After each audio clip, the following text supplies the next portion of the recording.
இந்த தேர்தல் எனக்கு அசைக்க முடியாத நம்பிக்கை. ஆட்சி மாற்றத்துக்கான தேர்தலுங்க.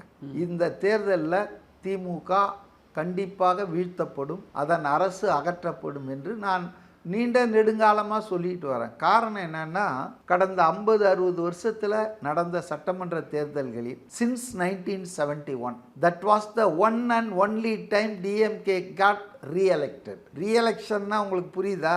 ரெண்டாவது முறையா ஆட்சியில் இருந்து மறுபடியும் வருது. இப்போ அதிமுகவில் எம்ஜிஆர் வந்திருக்கார், அந்த மாதிரி ஜெயலலிதா பல முறை வந்திருக்காங்க. ஆனால் திமுகவில் ஒரே ஒரு முறை 71 தான் கருணாநிதி அவர்கள் அண்ணா ஆட்சியில் இருந்தார். அது கூட அண்ணா வரல, அண்ணா ஆட்சியில் வந்துட்டு அவரை திரும்ப ஜெயிக்கல. அண்ணா 67 ஆட்சியை முதல் முறையாக கைப்பற்றினார். 69 அவர் மறைந்துகிறார். அப்போ கருணாநிதி முதலமைச்சர் ஆகிறாரு. அவர் 71 முன்கூட்டியே தேர்தல் கால்ஃபர் பண்ணுறாரு.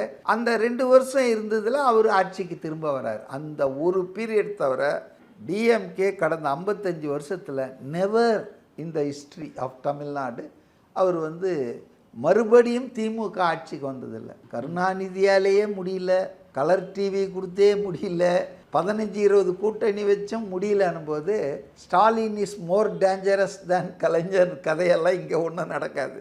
அதனால் எனக்கு தெரியும், வரலாற்று ரீதியாகவே திமுகவுக்கு ரீஎலெக்ஷன் என்பது எட்டாக்கனி. அதனால் இந்த தேர்தலில் இது ஆட்சி மாற்றத்துக்கான தேர்தல் என்பதை தேர்தல் நாளன்றே நான் உணர்ந்தேன்.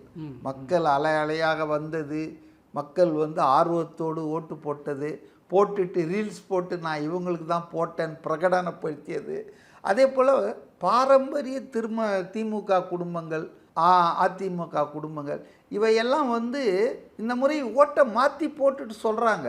ஏன் மாற்றி போட்டிங்கன்னா, ரொம்ப நாளாக இவங்க இருக்கிறாங்க சார், எங்கள் பொண்ணு கேட்டுச்சு, எங்கள் பேத்தி சொன்னாங்க, எங்கள் பேரன் இந்த வாட்டி மாற்றி போடுங்கன்னாங்க அப்படின்னு traditional DMK families, traditional ADMK families இன்றைக்கி மாற்றி போட்டிருக்காங்க. ஊரெங்கும் ஒரே பேச்சு, விசில் சத்தம் தான் ஊரெங்கும். அதனால் இன்றைக்கி தாவேக்கா என்பது முக்கியமான இடத்துக்கு வந்திருக்குது.